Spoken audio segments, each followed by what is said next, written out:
Marcos capítulo 1, verso 9. Diz assim a palavra do Senhor. Naquela ocasião, Jesus veio de Nazaré da Galileia e foi batizado por João no Jordão.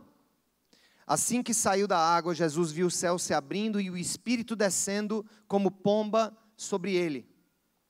Então veio dos céus uma voz que dizia: Tu és o meu filho amado, de ti eu me agrado. Logo após, o Espírito o impeliu para o deserto. Ali esteve 40 dias, sendo tentado por Satanás. Estava com os animais selvagens e os anjos o serviam. Depois que João foi preso, Jesus foi para a Galileia, proclamando as boas novas de Deus. O tempo é chegado, dizia ele, o reino de Deus está próximo. Arrependam-se e creiam nas boas novas. Bem, gente, eu acho que o nome da série é autoexplicativa, Nos Passos do Mestre. Eu vou dizer uma coisa, quando eu era adolescente, quando eu era criança, adolescente, eu me lembro de algumas épocas da minha vida que eu simplesmente visualizei algumas figuras importantes, geralmente pessoas conhecidas internacionalmente, né, bandas como Pink Floyd, que me inspiraram muito na minha adolescência, início de juventude. E eu me lembro que uma das coisas que nós fizemos em João Pessoa, ali por volta do ano de 1992, se eu não me engano, naquela época, 92, 93, nós juntamos um grupo de amigos, eu era tecladista, e aí uma série de pessoas que hoje são conhecidos músicos em João Pessoa, nós formamos um cover, o cover do Pink Floyd. Pink Floyd cover. E eu era o Rick Wright, né? Eu era o Richard Wright, o cara que tocava teclado, né? E eu me lembro que uma das tarefas da gente fazer um cover, além de tocar exatamente as músicas, como elas eram, com os mesmos tons, escolhendo os mesmos timbres da guitarra, do teclado. Eu me lembro que eu passei uma vez uma semana com 2 sintetizadores, dois teclados computadores tentando fazer os arranjos daquela música Money, do Pink Floyd. E foi um desafio muito interessante, porque a gente construiu todo o projeto do cover naquela época, tentando fazer uma pesquisa bibliográfica dos personagens, porque a ideia era incorporar o personagem, né? A gente queria ser parecido com os caras, queria cantar parecido com os caras, queria se portar parecido com os caras. Esse cover ficou muito profissional na época, eu não sei quem, e talvez você esteja dizendo, você estava naquele dia, eu não sei quem aqui chegou a ver alguma apresentação naquela época do Pink Floyd cover. Foi na mesma época que teve o Rush cover, e foi bem interessante. A coisa ficou muito parecida, teve gente que foi fazer a crítica na época, pessoal da imprensa, e eu me lembro que a gente incorporou a tal ponto, e aí vem a loucura do cover, veio a loucura daquele momento. Eu me lembro que um dos membros da banda, a gente pegou um baseado, a gente pegou um cigarro de maconha, tá? E isso aqui não é nada engraçado, isso aqui é algo para você não fazer, mas para você ver a que ponto nós chegamos na busca por parecer com o Pink Floyd. E um dos membros da banda fez meio que uma invocação espiritual naquele momento, porque alguns membros do Pink Floyd, inclusive, à época, eles estavam separados, mas um membro que era um dos fundadores, que era louco, que era o Syd Barrett, ele já era morto naquela época, e eu me lembro que um dos caras da banda fez uma coisa bem interessante. Todos eles estão vivos ainda, são amigos, são colegas, mas aqui é só uma experiência de vida que eu estou compartilhando com vocês. E nem sei porque que eu estou compartilhando, que eu não compartilhei nem no culto das 9, nem das 4. Mas eu acho que é porque tem muito jovem aqui. E um deles pegou um cigarro de maconha, cada um colocou na boca, deu uma tragada, jogamos a fumaça junto, e um deles disse assim, agora nós invocamos os mesmos poderes, as mesmas forças e os mesmos espíritos que influenciaram a banda Pink Floyd. É óbvio que eu não conhecia o Senhor na época ainda, né? Fiz aquilo, realmente a coisa ficou bem legal, muito mais pelo esforço do que pelos espíritos. Foi uma luta muito grande a gente ter apresentado aquilo. Mas o fato é o seguinte, gente, nós queremos parecer com as pessoas que nós admiramos, e nós queremos seguir os passos de alguém. Nós precisamos de alguma coisa que nos guie, e a adolescência está sempre assim, né?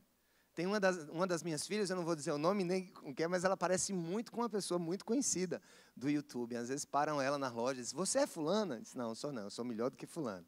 Mas é interessante que nós temos essa necessidade realmente de nos localizar, de parecer com alguém. E eu quero falar exatamente sobre isso. O que é ser um discípulo de Jesus? Pelo amor de Deus, ser discípulo de Jesus não é vir para a igreja no domingo. Ser discípulo de Jesus não é para mim, não significa que eu vou para a missa, eu sou discípulo de Jesus. Ser discípulo de Jesus não significa que eu dou dízimo, ou que eu sou ofertante de uma igreja, ou que eu participo de um ministério.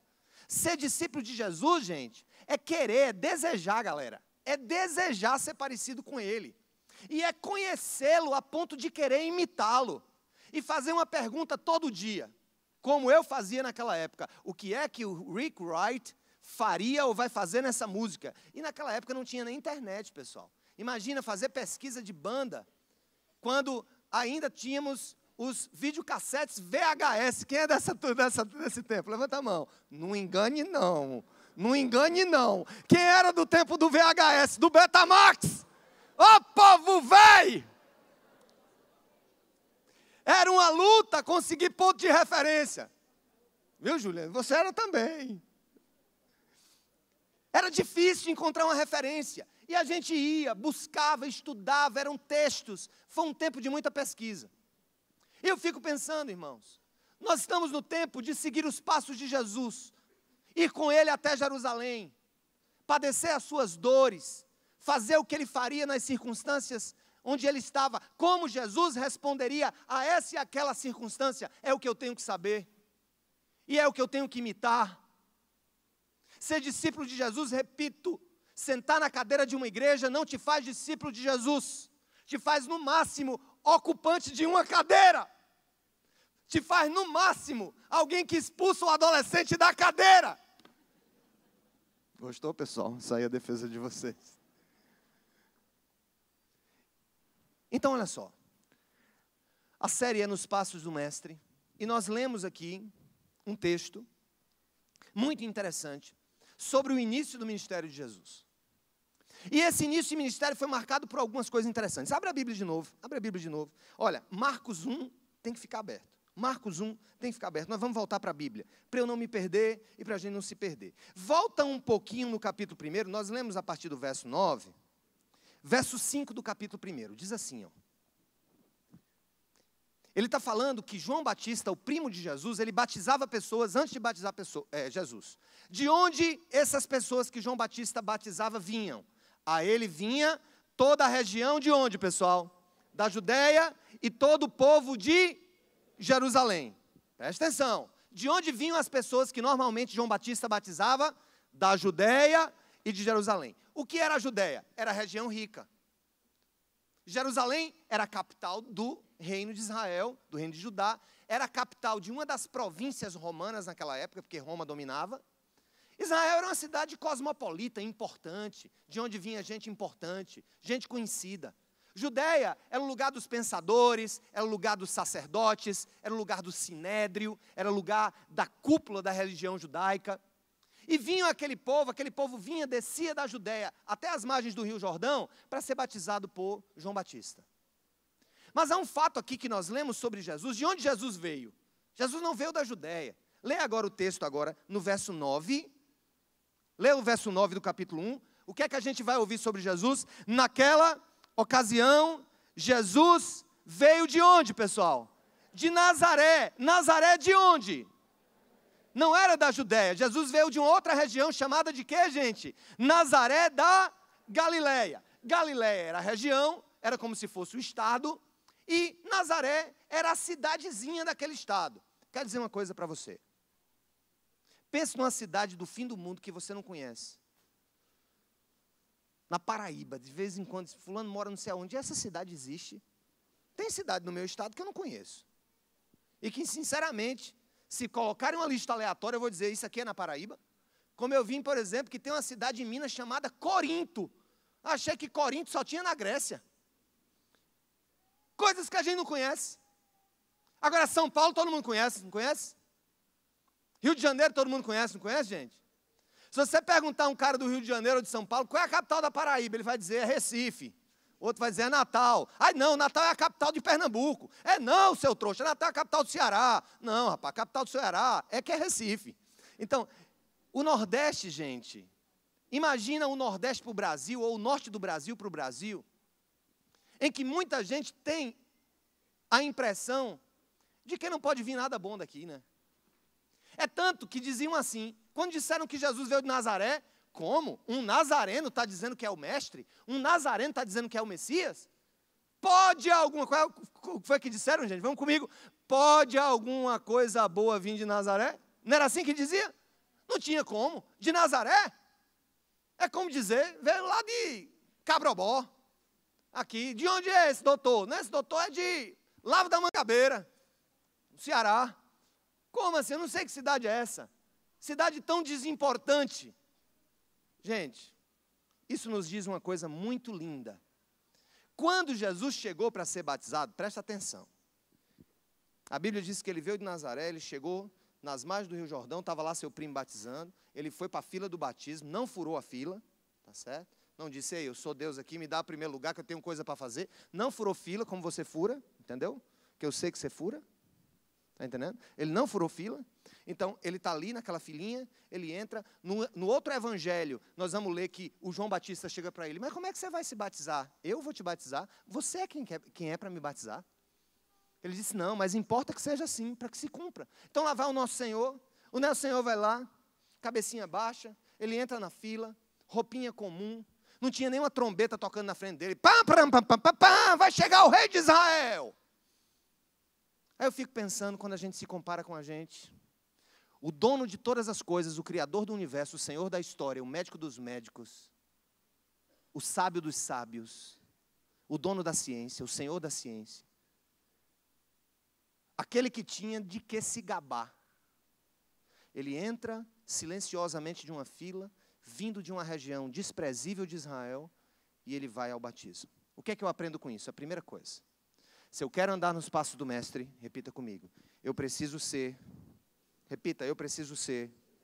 humilde como Jesus. O cristão devia ser o povo mais humilde do mundo. Palavras como boçalidade, prepotência, arrogância, desejo de domínio, desejo de primazia, desejo de estar na frente, desejo de ser visto, desejo de ser reconhecido, desejo de se pôr de maneira, mais especial do que as outras pessoas, não devia fazer parte do nosso vocabulário. Nós temos um Senhor que é Rei do Universo e que se fez servo de todas as pessoas.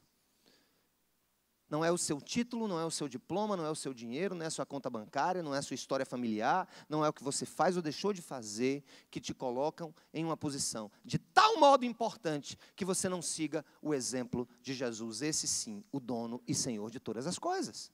Eu fico impressionado, gente.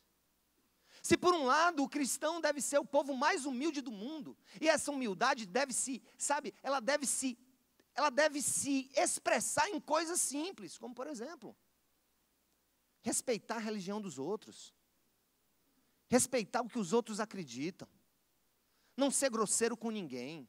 Se você quer convencer alguém que o que nós estamos lendo é a verdade, eu creio nisso piamente, por isso daria a minha vida, eu tenho que convencer pelos caminhos da humildade, do amor, e não da arrogância, não da prepotência.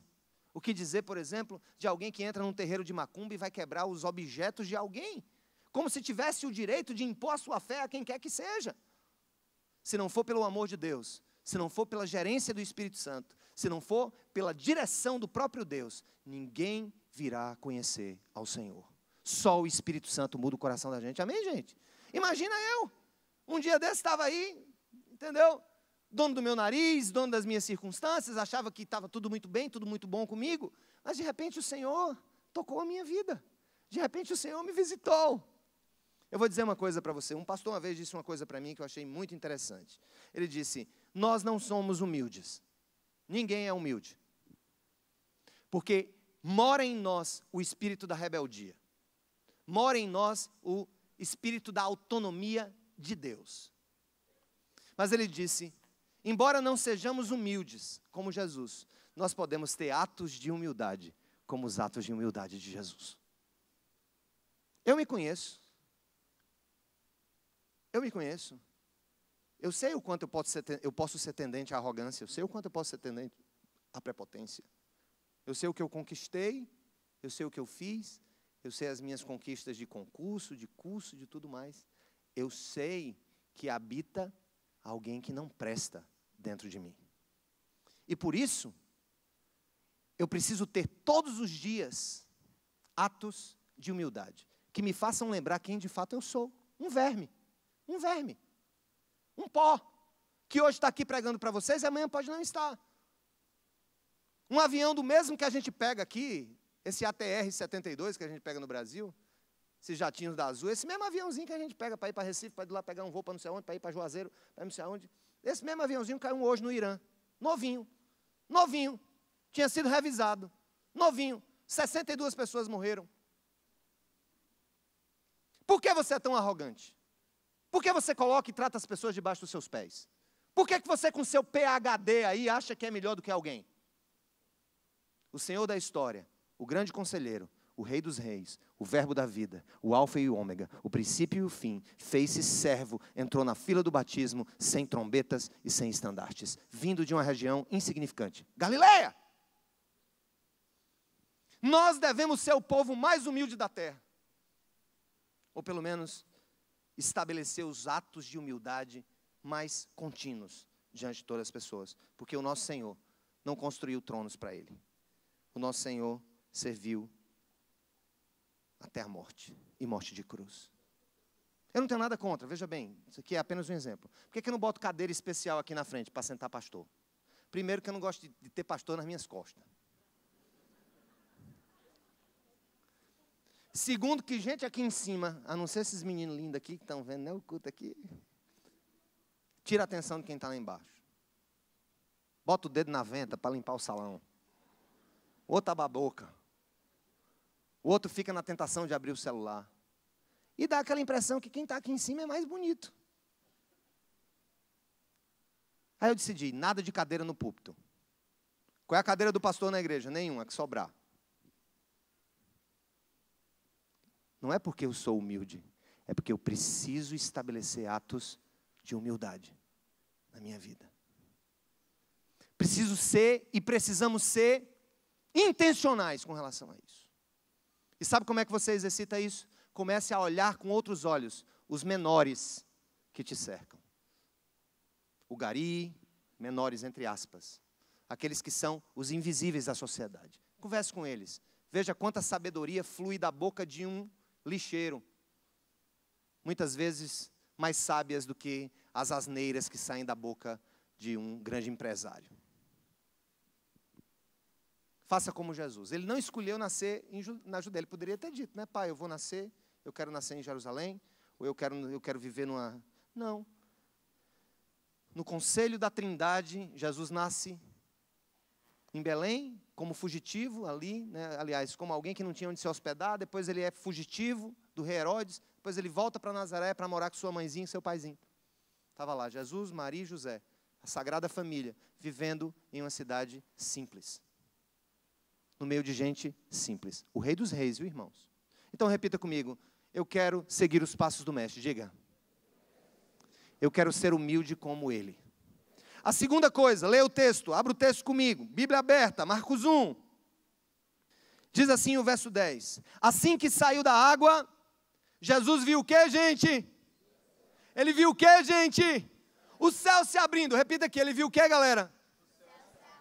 E o que é que ele viu mais? E o Espírito descendo como uma pomba sobre ele. Como uma pomba sobre ele. Isso aqui é uma coisa muito interessante. Jesus, antes de começar o ministério, presta atenção, ele precisava ser cheio do Espírito Santo. A terceira pessoa da Trindade tinha que vir sobre o Filho de Deus. E tinha que enchê-lo, empoderá-lo, dá-lo a capacidade de resistir, especialmente à tentação. E ele recebe o Espírito Santo. Inclusive é muito comum, alguns usam uma pombinha, né, na representação do Espírito Santo. Tem gente que usa esse colazinho, que é uma pombinha assim, que representa o Espírito Santo de Deus. Eu estava lendo um comentário sobre isso, que o que Marcos vai dizer aqui, e aí a gente precisa bater com as outras informações dos evangelhos, mas Marcos vai dizer assim que saiu da água, Jesus viu o céu se abrindo e o Espírito descendo como pomba. Há outras passagens na Escritura que vão dizer o seguinte: sejam prudentes como as serpentes, mas sejam simples como as pombas. Ou seja, a pomba representa para Deus simplicidade. Mais uma vez a simplicidade aqui, simplicidade. Ou seja, a Bíblia não diz que o Espírito veio como uma águia.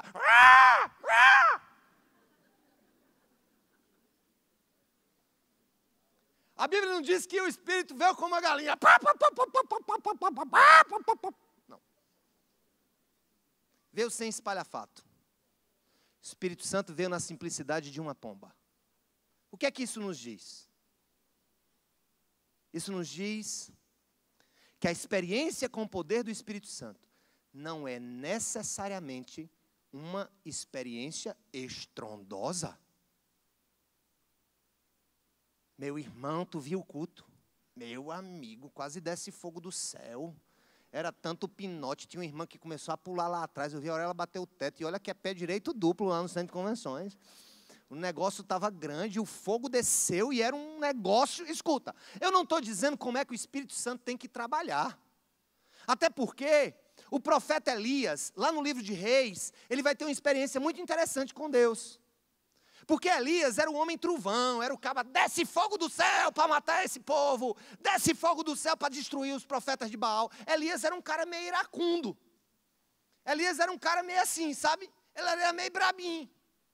E aí ele passou por uma depressão profunda. Você pode ler isso lá no livro de Reis. Deus pegou Elias lá da região da Galileia, ali onde ele operava, ali na sede do governo de Samaria, Reino do Norte, perto de Samaria. Pegou ele e levou lá para o Monte Horebe. O mesmo lugar que Deus deu as tábuas da lei para Moisés. Mesmo lugar. Levou. Aí a Bíblia diz que estava lá Elias. Deus disse, vá para lá que eu quero falar contigo. Aí a Bíblia diz assim, então veio um trovão. Mas Deus não estava no trovão. Tinha tudo para estar nas perspectivas de Elias. Tinha tudo para estar, porque ele era o homem trovão, era o homem raio. Aí a Bíblia diz, então veio um terremoto. Mas Deus não estava no terremoto. Então veio um grande furacão. Mas Deus não estava no furacão. Aí ele conclui, o texto conclui assim, então soprou uma brisa suave e Deus estava na brisa suave. Deixa eu dizer uma coisa para você. Ter experiência com o Espírito Santo, igreja, não significa necessariamente dar pinote. Ter uma experiência com o Espírito Santo não significa necessariamente falar em outras línguas. Ter uma experiência com o Espírito Santo é ser cheio da candura, na expressão da simplicidade dessa pomba. Ter experiência com o Espírito Santo é ser mudado pelo Espírito Santo. É ser cheio do Espírito Santo. É receber o consolo do Espírito Santo. É tomar decisões através do Espírito Santo. É saber o que se deve fazer pela direção do Espírito Santo. A partir da palavra de Deus. Então eu quero dizer uma coisa para você. Se você quer ser alguém que anda nos passos do Mestre, você precisa ser cheio do Espírito Santo. Seja cheio nessa noite, em nome de Jesus. Vem Espírito Santo sobre a tua igreja nessa hora. Visita cada um do teu jeito, ou com trovões, ou com relâmpagos, ou com terremotos, ou com uma brisa suave. Senhor, vem sobre cada adolescente, cada jovem, cada adulto, cada idoso, cada solteiro, cada casado, nesse lugar, Senhor, e derrama da tua graça. Visita-nos, Senhor, nessa hora. Nos enche, nos habilita, nos capacita, nos vivifica, nos direciona. Então, se eu quero ser alguém que anda nos passos do Mestre, repita comigo, eu preciso ser humilde como Jesus? Eu preciso ser cheio do Espírito Santo como Jesus. É interessante que depois que Jesus é cheio do Espírito Santo, agora vem uma bomba para todo mundo aqui, viu? Vem uma bomba. Estou logo dizendo, vou soltar uma bomba agora. Uma bomba que vai te fazer refletir sobre a tua vida hoje. Vamos ler agora o que é que acontece depois que o Espírito Santo vem sobre Jesus. A Bíblia diz que a voz do Pai agora, olha o conselho da Trindade aqui em ação, Pai, Filho e Espírito Santo. A voz do Pai vem agora e diz algo muito lindo, algo muito especial. Vou ler. Então veio dos céus uma voz, tu és o meu filho amado, de ti eu me agrado. Existem no mercado hoje duas concepções erradas sobre Deus. A primeira tem gerado um afastamento e uma ojeriza a tudo que se refere a cristianismo. E a outra tem trazido para perto de Jesus pessoas que não têm compromisso de transformação pelo Espírito Santo. Vou explicar. Deus disse duas coisas sobre o seu filho e que nós temos que ouvir de Deus a mesma coisa. Eu não posso só ouvir a metade. Eu preciso ouvir de Deus as duas coisas. O que é que Deus diz sobre Jesus? Vamos separar o verso 11. Primeiro ele diz o quê? Tu és meu filho amado. E o que é que ele diz depois? De ti me agrado. Vamos lá, eu quero ouvir de vocês as frases. Vamos lá. Tu és meu filho amado. De ti me agrado. Mais uma vez.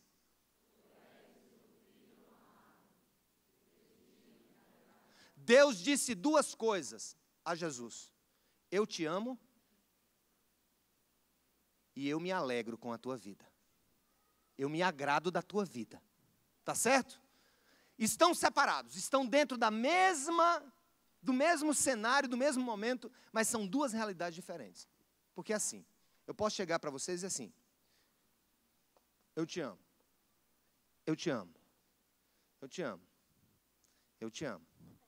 Mas eu não vou dizer para vocês aqui para pegar outro personagem. Eu posso dizer assim, eu te amo, mas eu não me agrado de ti. Quem é mãe aqui? Mãe. Mãe. Eu vou usar a mãe como referência, porque geralmente quando as coisas dão errado, quem fica com os filhos é a mãe. Geralmente. Vai ser muito difícil você ver assim, certidão de nascimento com o nome do pai sem da mãe. Você vai ver com a mãe sem a do pai. Tá? Então deixa eu usar a mãe, me permita usar a mãe, tá? Quem é mãe de novo, levanta a mão. Eu vou começar a perguntar umas coisas para vocês. Vocês vão continuar amando o filho de vocês se eles tiverem nota baixa na escola, sim ou não? Respondam, tá, mães? Tem que ser alto. Vou repetir. Mães, vocês vão continuar amando o filho de vocês se eles tiverem nota baixa na escola? Sim. E se ele perder o ano? Sim. Calma. E se ele começar a ser suspenso da escola? Sim. Mas e se ele for expulso? Sim. Não é mau augúrio, que eu vou dizer agora. Mas se por acaso ele começar a usar drogas, você vai continuar amando o seu filho? Sim. Vai abandoná-lo? Não. Calma. Ele agora não é mais usuário, ele agora é traficante de drogas, foi contratado para cuidar de uma facção da Rocinha. Calma. Oxi, oxi.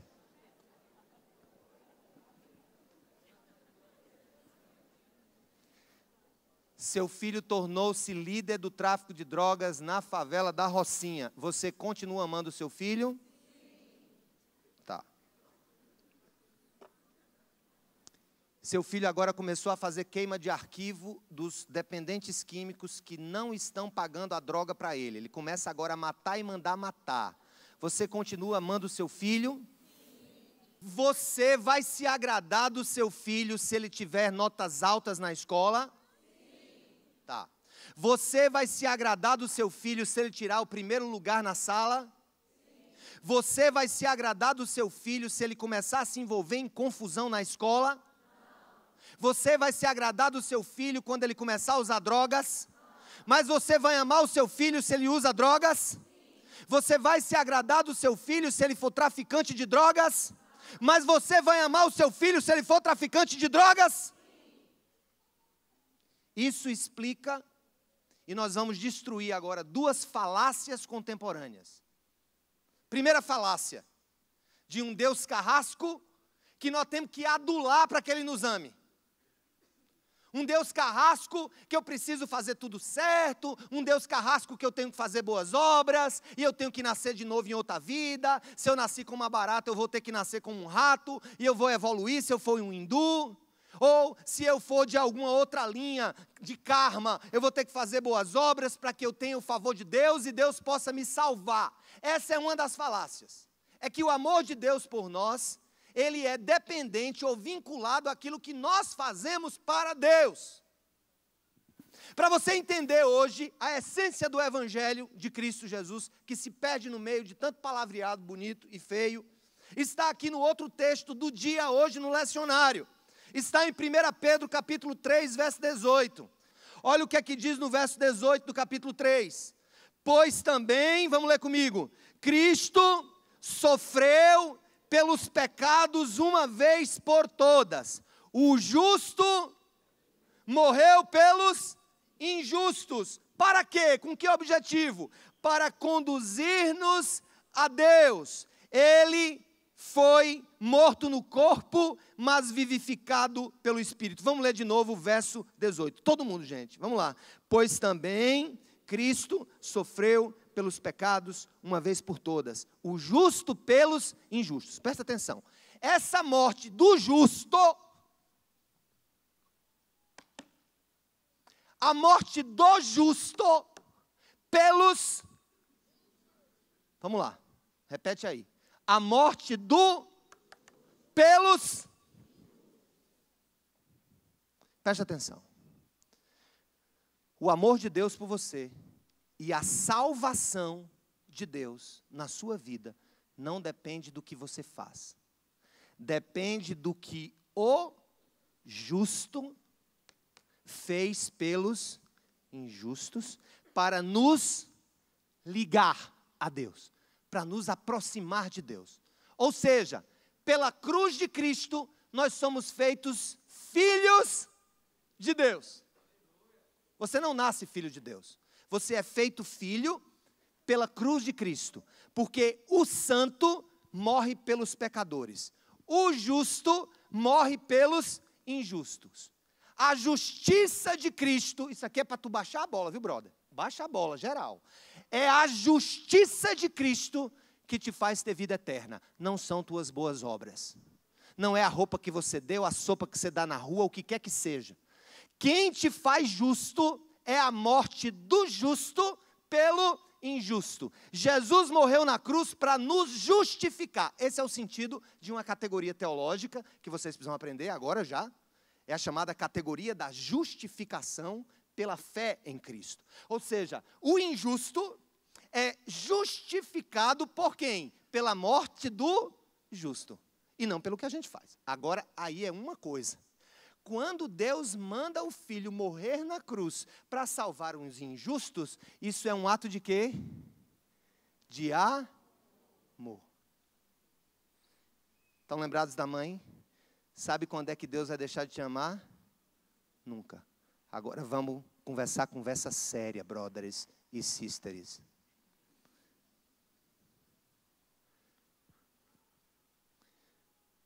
Você ser salvo pela graça, pelos méritos de Cristo, não significa dizer que Deus está satisfeito com a sua vida.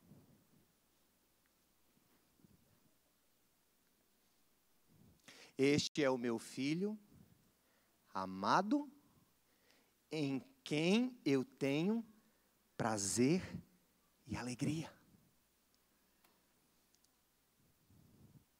Para que eu seja um discípulo e ande nos passos do Mestre Jesus, eu preciso entender o que é o amor de Deus por mim, esse amor gratuito, que deu a vida do Filho para salvar um injusto como eu, não significa dizer que Deus está satisfeito com a minha vida.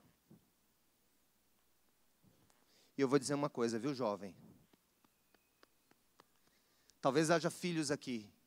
Talvez haja filhos aqui. Filhos. Quem é filho aqui? Filho. Tá, como eu. Quero falar para vocês, filhos. Entendi a risada. Não, gente. Filho de pai vivo. Ah.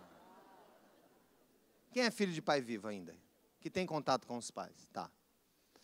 Os teus pais vão amar você, meu irmão. Mas não significa dizer que ele está satisfeito com a sua vida. E isso deve ser motivo de reflexão para nós, amém? Eu posso dizer com alegria, viu? Eu amo os meus filhos e sou satisfeito com a vida dos três. Eles nos alegram com a obediência, são estudiosos, não se metem em confusão. Meu filho tem 20 anos, nunca levou um soco, nem deu um soco em ninguém. Meus filhos, eu amo e me fazem feliz. Mas eu quero fazer uma referência. Nós, diante do nosso Deus, eu não quero que você responda essa pergunta, eu só quero que você faça essa pergunta para o seu coração. A sua vida traz a alegria de Deus? Você acha que o seu adultério traz a alegria de Deus? Você acha que a sua corrupção traz alegria ao coração de Deus? Ora, Deus não está se importando com isso, Ele está tão longe. Eis o meu filho amado, em quem eu tenho prazer. Ele está perto, presente. Suas decisões têm agradado a Deus? Suas escolhas têm agradado a Deus? Suas companhias têm agradado a Deus? A maneira como você está cuidando da sua vida tem agradado a Deus? A maneira como você está dirigindo a sua vida tem agradado a Deus? A maneira como você tem morrido nas drogas tem agradado a Deus? Quero dizer uma coisa, brother. O Deus carrasco morre diante do amor expresso na cruz. Mas o Deus que é uma pessoa, que tem sentimentos como nós temos, eu quero que Ele diga, meu respeito, ó, aquele é o meu filho amado, em quem eu tenho alegria. A pessoa que eu mais busco agradar nessa vida não é minha mãe, não é meu pai, não é minha esposa, não são meus filhos. É o meu Senhor, porque eu quero ouvir dEle, este é o meu filho amado, que me traz alegria. Pense sobre isso, tá? Então repita comigo. Quero seguir os passos do Mestre. Quero ser humilde como Jesus.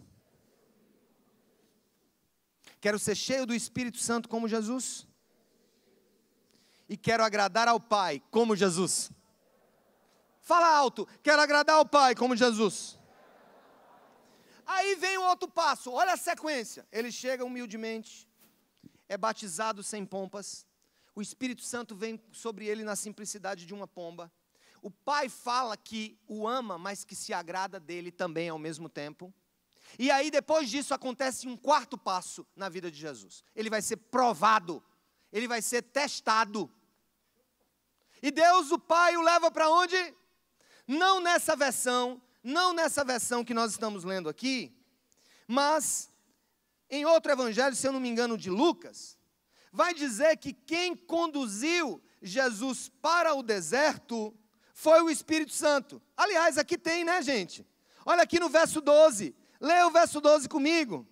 Logo após, o que aconteceu? O próprio Espírito Santo que o encheu, o impeliu para o deserto. Para quê?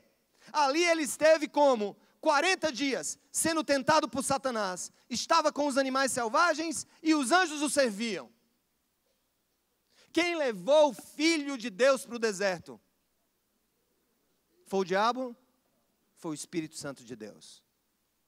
Quem nos leva para os desertos da vida, para nos experimentar, para nos provar, para nos fortalecer é o próprio Deus. O diabo é apenas um coadjuvante nesse processo divinal de fortalecer a nossa musculatura espiritual. Então Jesus passa pelo deserto. Olha que presentão o Pai dá para ele, ó. Veja bem. Se Jesus fosse cearense e fosse piadista, olha que coisa interessante. Este é o meu filho amado, em quem muito me agrado. Vá para o deserto, meu filho. O piadista ia dizer, imagina se ele não gostasse de mim.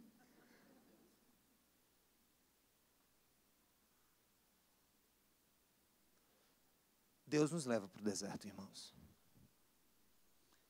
Mas Ele leva a gente para nos fortalecer como pessoas, como homens, como mulheres, como jovens. E o que é o deserto, irmãos? O deserto é o problema. Adolescentes, O deserto pode ser a briga que os seus pais estão vivendo hoje. Adolescentes, o deserto pode ser hoje a privação de um celular. Esse é deserto.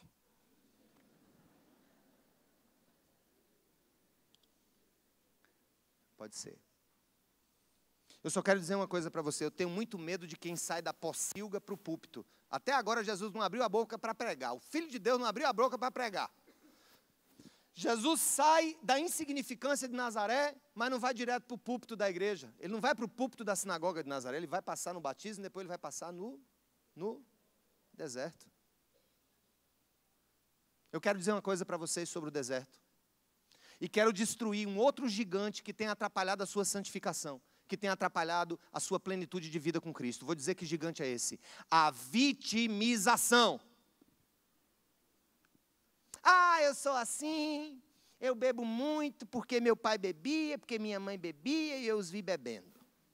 Ah, eu não consigo me firmar com ninguém, sabe? E eu não consigo fazer isso porque eu passei por aquilo. Ah, eu sou muito confuso e eu vou continuar a tentar descobrir o meu corpo, descobrir as minhas escolhas, porque eu fui abusado sexualmente na minha infância. Ah, eu vivi numa casa muito problemática, meu pai era muito grosseiro, minha mãe era muito omissa, e eu sou grosseiro e omisso porque eu herdei do meu pai e da minha mãe. Ah, eu sou preguiçoso, eu não gosto de trabalhar porque eu sempre tive tudo nas minhas mãos, meu pai ganhava bem, me dava mesada gorda, então eu não preciso estudar, não preciso trabalhar. Escuta, gente, eu vou dizer uma coisa. Vamos acabar com essa conversa fiada. É aquela conversa do cara que chega para mim, de vez em quando aparece um estrupício desse na minha vida. Que chega, bastante, é que eu traí a minha esposa, ou eu traí o meu marido. Eu digo assim, tá, conte. Não, porque eu estava viajando, me senti só, me senti carente. Assim, continue. E mais, eu quis provar a Deus a minha carência. Eu digo, como foi? Não, eu liguei 3 vezes para o celular dela, ela não atendeu. Eu digo, é de Deus. Aí o senhor sabe, né? Tomei uma, mas nunca tinha tomado, mas tomei, né? Aí o senhor sabe, né? A gente tem uma carne muito fraca. E depois de viver esses desprezos, essa solidão da mulher, aí eu fui.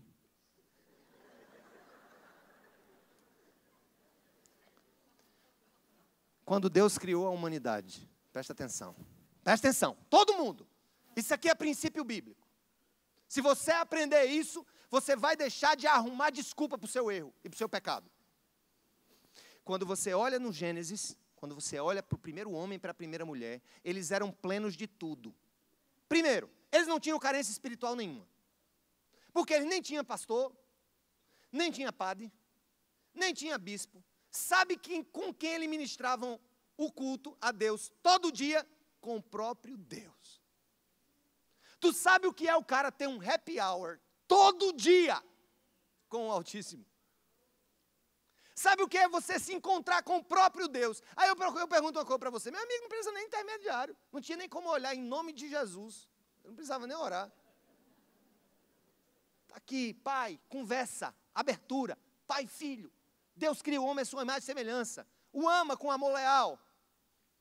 Aí eu pergunto para vocês, os primeiros homens, o primeiro casal criado por Deus, tinha carências espirituais, sim ou não? Aí eu vou perguntar, tinha problema de solidão? Não. Um tinha o outro. Tinha problema de riqueza? De dinheiro? Não. Eles eram donos de tudo. Não tinha carência espiritual, não tinha carência emocional, não tinha carência financeira, não tinha carência social, não tinha violência, não tinha catástrofes na vida, nem tinha chuva muito longa, nem sol muito causticante, a chuva caía na estação certa, as plantas brotavam, eles colhiam, eles viviam na perfeição do meio ambiente, eles viviam na perfeição da vida, no projeto original de Deus. Aí eu vou dizer uma coisa para você, foi esse homem e essa mulher, suprido de todas as suas carências, que pecaram contra Deus. Então escute, uma frasezinha que eu criei que vai ser fácil você decorar. O pecado não carece de carências para vir à tona. Repita comigo. O pecado não carece de carências para vir à tona.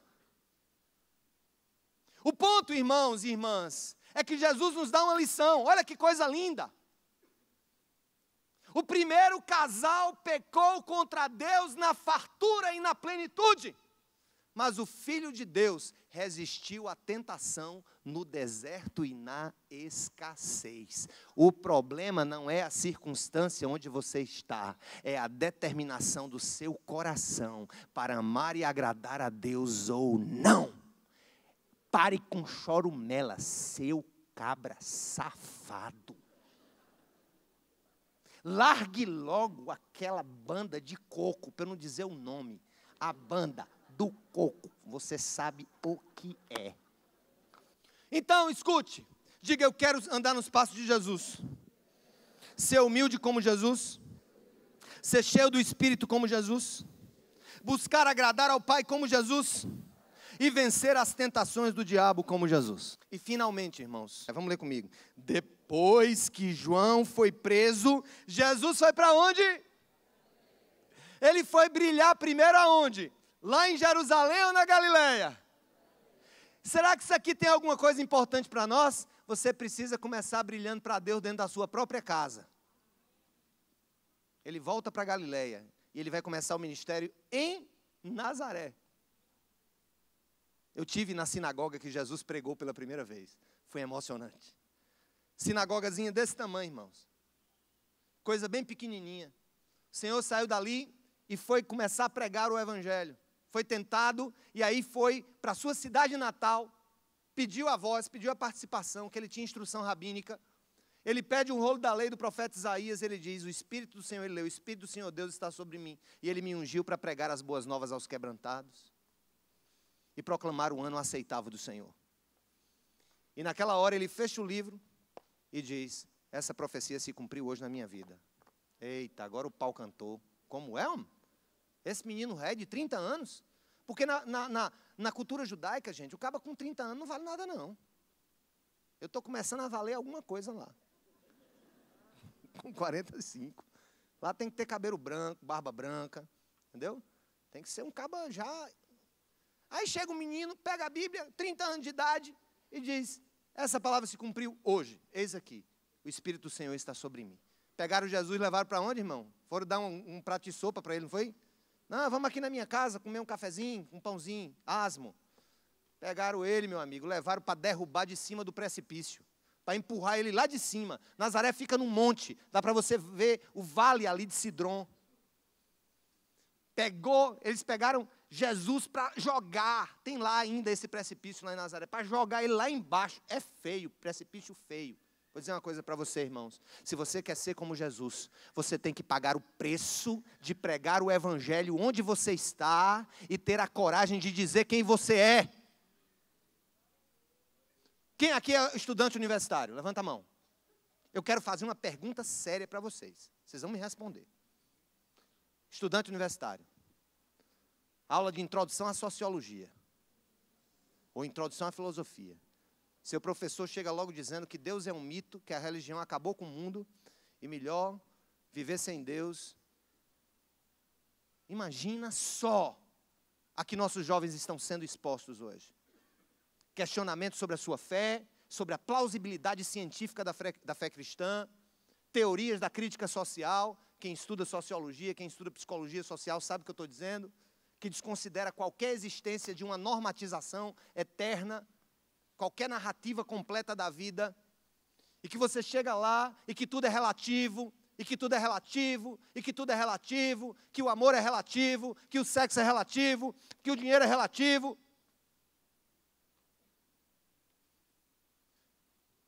Eu tenho visto, eu achava muitas vezes que a nossa juventude se calava quando chegava na universidade, que era por falta de coragem de expressar a sua fé. Não!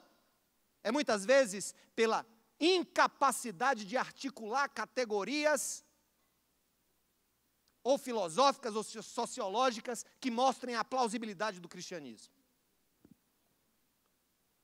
Minha filha mais velha começou a estudar medicina e ela ouviu um negócio desse nos primeiros dias de aula. Não, porque Deus não existe, porque isso é uma ilusão, já fui cristão e agora não sou mais, foi a melhor coisa que eu fiz na minha vida. E ela chegou pirada na minha casa. Não porque a teoria social, não porque não sei o que é a crítica social. Eu digo, tá bom, minha filha. A Bíblia você já conhece, né, minha filha?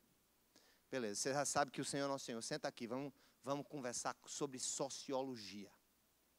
Vamos conversar sobre as teorias sociológicas. Vamos conversar sobre o positivismo de Augusto Comte. Vamos estudar sobre a escola de Karl Marx, Max Weber e Durkheim. Porque é isso que você precisa conhecer. E mostrar o quanto o cristianismo, que fundou as melhores universidades do mundo, tanto pastores quanto padres, na Europa, nos Estados Unidos. As melhores universidades do mundo, você pode bater no peito e dizer que foram fundadas pela igreja cristã. Oxford, Cambridge, Harvard, Princeton, que foi fundada pelos presbiterianos. Nós levamos a ciência para a universidade. Se há universidade no mundo, ó professores, leia um pouco da história. Se há universidades no mundo, foram criadas pela igreja. Agora os clérigos foram expulsos da universidade depois do iluminismo, depois da Revolução Francesa, ficaram acuados, sem categorias para articular os discursos na faculdade. Você não vai convencer certamente um ateu lendo João 3,16. Mas você precisa estar preparado como Jesus estava preparado, como homem do seu tempo, para ir contra tudo aquilo que se levanta contra a plausibilidade da nossa fé. Porque a nossa fé, gente, não é uma coisinha de esquina.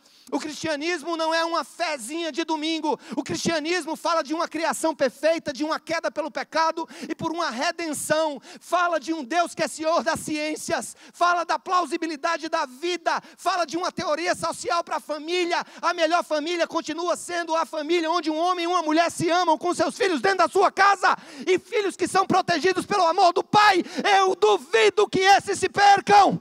Essa é a nossa teoria social, que tem sido perdida por pseudo-teorias verdadeiras. Se você acredita como cristão, ou se você se cala diante da evolução, na teoria de uma evolução que nós viemos de um nada, nós somos frutos de um acaso, você não consegue imaginar que precisamos ter tanta fé para que venhamos de uma bactéria, quanto para crermos em uma inteligência perfeita que criou a perfeição desse mundo. A igreja precisa sair dos bancos, a nossa fé tem que se tornar pública, articulada, na academia, no trabalho. Você precisa estudar mais, você precisa conhecer mais. Nós precisamos levar o evangelho do reino a todos os lugares, porque o Senhor do conhecimento é o nosso Senhor, o Senhor da ciência é o nosso Senhor, o Senhor da vida é o nosso Senhor, o Senhor da história é o nosso Senhor.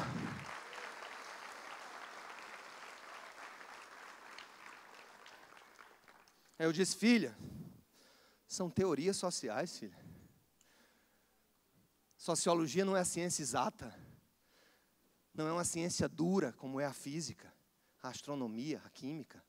São teorias, filha, que partem de um pressuposto básico, de que Deus não existe. E se Deus não existe, tudo é possível, mas não passam de teorias. Teorias. A própria evolução é uma teoria. Eu ouso dizer isso para vocês. Porque para ser ciência pura, tinha que ter alguém experimentando de novo o que aconteceu ali. A experimentação científica é condição de plausibilidade da própria ciência. Porque alguém nunca conseguiu transformar um ser em outro até hoje. Porque com tanta tecnologia que nos leva à Lua, nenhuma bactéria se tornou um protozoário. Um protozoário se tornou um vírus. Ou um vírus se tornou em um fungo. É tão fácil crer em forças ocasionais da natureza e renegar a perfeição e a beleza de alguém que fez todas as cores como elas são, todas as estações como elas são, a complexidade da mente humana como ela é. Nós temos um Deus que não dá para nós uma fezinha, Ele dá para nós um sistema completo de vida, e nós precisamos internalizar esse sistema complexo de vida. Nós temos com categorias próprias da ciência, da sociologia, da filosofia, nós temos sim uma boa teoria política, nós temos sim uma boa teoria econômica, nós temos sim uma boa teoria social. Ela precisa ser articulada. Aí, eu comprei um livrinho para minha filha. Tem 780 páginas. Vou dar de presente hoje, quando eu chegar em casa. Ela está aqui. Filosofia e Cosmovisão Cristã. Vocês sabem que eu não sou vendedor de livro, né, irmãos? Não ganho um centavo disso aqui. Aliás, me deram o maior puxão de orelha. Pastor, você indicou o livro dos alunos da faculdade. que eles têm que comprar para começar as aulas semana que vem. Não tem nada não. A gente vai buscar mais em Recife. Filosofia e Cosmovisão Cristã. Esse cara, um dos autores, aqui é o Moreland e o William Lane Craig. William Lane Craig. Lembre-se desse nome. William Lane Craig. É um dos maiores filósofos cristãos vivos hoje. Foi ele que desafiou o pai do ateísmo pós-moderno. Foi ele que desafiou o maior representante do novo ateísmo, Richard Dawkins, doutor da Universidade de Oxford. O maior representante do ateísmo, que tem regurgitado a mentira do ateísmo. Ele desafiou o Dawkins para um debate público e Dawkins fugiu do debate com William Lane Craig. Um cristão professo e piedoso, mas um filósofo de primeira linha dos tempos de hoje. Eu indico livros como esse para vocês, adolescentes, que estão indo para a universidade, para os universitários. Introdução à Cosmovisão Cristã, outro livro incrível para te ajudar a articular a tua fé com categorias próprias para cada área. Introdução à Filosofia, uma perspectiva cristã, Norman Geisler. Eu me senti muito incomodado, sabe por quê, irmãos? Porque nós estamos sendo tragados nas universidades públicas, que parece que não dão lugar a uma outra coisa, a não ser a teoria crítica, a não ser a escola de Frankfurt. Quem estuda um pouquinho na universidade sabe o que eu estou dizendo. Nossos jovens estão sendo trucidados, porque eles não estão sendo preparados. Eu quero dizer uma coisa para vocês. Nossa fé não é uma fezinha. Nossa fé, o cristianismo, trouxe o Ocidente para onde ele está hoje. E a Bíblia diz que Jesus saía anunciando, é chegado o reino de Deus, arrependam-se. Nós temos que levar essa palavra de arrependimento para todas as esferas da sociedade. Nas cortes, nas fábricas, nas universidades. Deixem a idolatria, parem de adorar a criatura e comecem a adorar o Criador. Uma coisa eu tenho certeza, durante esses 40 dias de quaresma, nós teremos aqui muito mais do que mensagens devocionais. Nós teremos aqui insights vindos das Escrituras e do próprio Deus, para que a gente possa viver essa vida de maneira digna daquele que nos chamou, que é digno do nosso amor e do nosso esforço, que é digno da nossa dedicação. A Ele, o Senhor dos Senhores e o Rei dos Reis, sejam dados toda a honra, toda a glória, todo o louvor e toda a adoração pelos séculos dos séculos. Amém.